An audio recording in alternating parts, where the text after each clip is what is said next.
हैदराबाद की इस शानदार सरजमीन पर जिंदा दिल लोगों के सामने खड़ा होकर के आपसे बस इतना कह रहा हूं कि मेरे हाथों में ये जो माइनॉरिटी डिक्लेरेशन का ये जो पंपलेट है, ये जो ब्रोशर है, ये जो तहरीर लिखी हुई है, ये सिर्फ तहरीर नहीं है। हम तकरीबन 1 घंटे जाम में फंस करके यहां पहुंचे हैं, तब समझ में आया कि पुराना हैदराबाद किस तरह से सांस लेता होगा। तकरीबन 1 घंटा जाम में फंस के आया हूं। सड़कों की हालत ऐसी है कि सफर करिए तो पता ही नहीं चलता कि सफर कर रहे हैं या आखिरी सफर कर रहे हैं, इतनी खराब हालत है। ऐसे में हम आपसे सिर्फ ये कहने आए हैं कि जो ये विधानसभा का चुनाव है, जिसमें रेवंत साहब सुबह से शाम तक मेहनत कर रहे हैं, राहुल जी यहां मेहनत कर रहे हैं, प्रियंका जी आ रही हैं, खड़गे साहब आ रहे हैं, ये सिर्फ विधानसभा का चुनाव नहीं है। हैदराबाद वालों, तेलंगाना वालों, ये इलेक्शन सिर्फ इलेक्शन यहां की असेंबली का नहीं है। अगर आप चाहते हैं कि 2024 में हिंदुस्तान की गद्दी से वो जालिम हुक्मरान हटें, तो सबसे पहले आपको तेलंगाना में यह करके दिखाना पड़ेगा, तब दिल्ली तक इसका संदेशा जाएगा। यहां बैठे हुए जो यहां के जो हुक्मरान हैं, यहां और दिल्ली वालों में एक अच्छी खासी नूरा कुश्ती चल रही है। दोनों झूठ बोलने के मामले में बहुत आगे हैं। ये जो पहले टीआरएस अब बीआरएस, मैं इसको सिर्फ बीआरएस नहीं कहता, इसको बीआरएसएस कहता हूं। मतलब आरएसएस से भी एक कदम जो पार्टी है वो बीआरएस है। मैं आपसे ये कहने आया हूं कि दोस्तों, मैं ये नहीं गिनाऊंगा कि इसमें क्या लिखा है। आपके बीच में आके ये कहा जाता है कि कांग्रेस ने मुसलमानों को दिया क्या है, अकलियतों को दिया क्या है।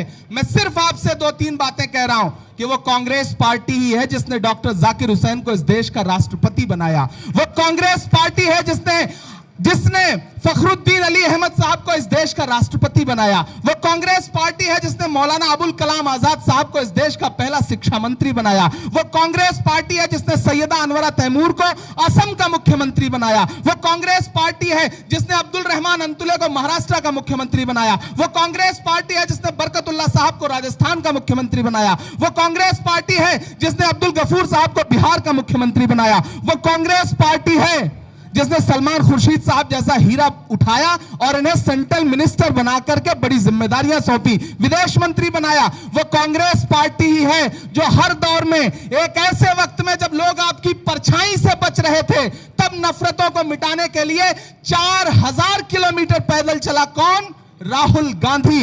अपने पैर के छालों की परवाह किए बगैर आपके लिए चलता रहा। वो कन्याकुमारी से कश्मीर तक, तेलंगाना में भी उन्होंने अच्छा खासा वक्त गुजारा। मैं आपसे यह कहने आया हूं कि यह इलेक्शन बहुत अहम इलेक्शन है। हैदराबाद वालों, आपके यहां से जो आवाज उठती है उसका संदेशा दूर तक जाता है। मैं लगातार यहां के नेताओं के भाषण सुनता रहा हूं। लगातार रेवंत भाई को टारगेट करने की कोशिश की जा रही है, लगातार कांग्रेस को टारगेट करने की कोशिश की जा रही है। कुछ लोग तकरीरों में कहते थे कि कांग्रेस अब म्यूजियम में रहेगी। मैं तो उनसे कहना चाहता हूं कि जो ये सपना देखते थे कि कांग्रेस मुक्त भारत और कांग्रेस म्यूजियम में रहेगी, उन्हें मैं बता दे रहा हूं कि आने वाले दिनों में तेलंगाना में कांग्रेस हुकूमत बनाने जा रही है। बाकी जो स्टेट्स में भी इलेक्शन है, वहां कांग्रेस पार्टी हुकूमत बनाने जा रही है। बस आपका सपोर्ट चाहिए, अकलियतों का सपोर्ट चाहिए। माइनॉरिटीज में जितनी भी कम्युनिटीज हैं, मेजॉरिटी हमारे साथ है, माइनॉरिटीज के भी साथियों से गुजारिश है कि सपोर्ट करिए। हमने सहराओं में हासिल किए आसानी से, वो समंदर में भी रहकर न मिले पानी से।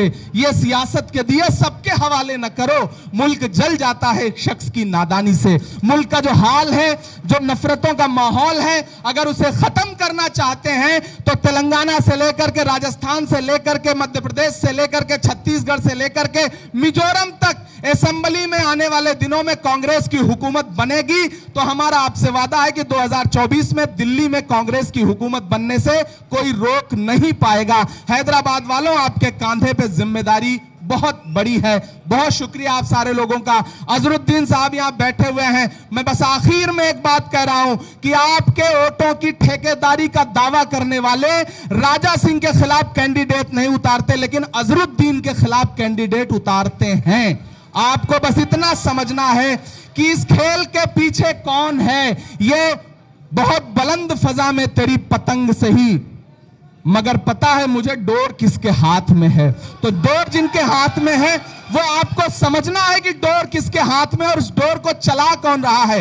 ये जो कार है, इसकी स्टीयरिंग अपने हाथ में होने का दावा करने वाले लोग उस कार को ले जाकर के किसकी चौखट पर रोकते हैं, ये हम सारे लोग जानते हैं। इस बार एकजुट होइए, तेलंगाना बदलने जा रहा है। रेवंत अन्ना की मीटिंगों में जो सैलाब उमड़ के आ रहा है, राहुल गांधी को सुनने के लिए जो सैलाब उमड़ के आ रहा है, वो बता रहा है कि कांग्रेस की सुनामी को न तो केसीआर रोक पाएंगे, न एमआईएम रोक पाएगी, न भाजपा रोक पाएगी।